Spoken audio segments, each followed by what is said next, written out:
पकडिया खाने पनि आयोजना जुन अहिले अल्पत्र परेको अवस्था छ।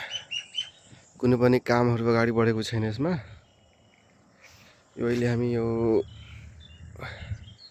गाउँको लक्ष्मी पोखरानिर छौं।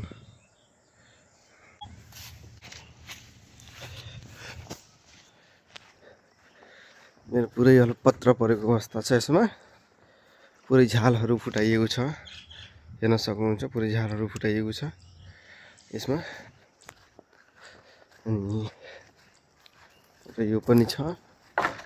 यो अफिसको लागि बनाइएको थियो, यो पनि पुरै ध्वस्त भएको अवस्था देखिन्छ। देख्न सक्छौं हामीले। यो पुरै ध्वस्त भइसकेको अवस्था छ। यो चाहिँ पुरै ग्राउन्ड। पुरै ग्राउन्डमा पनि घाँस पातले पुरै भरिएको अवस्था देखिन सकिन्छ। यो घरमा मात्र बाख्रा बाँध्नको लागि मात्र ठाउँ छोडिएको छ अब।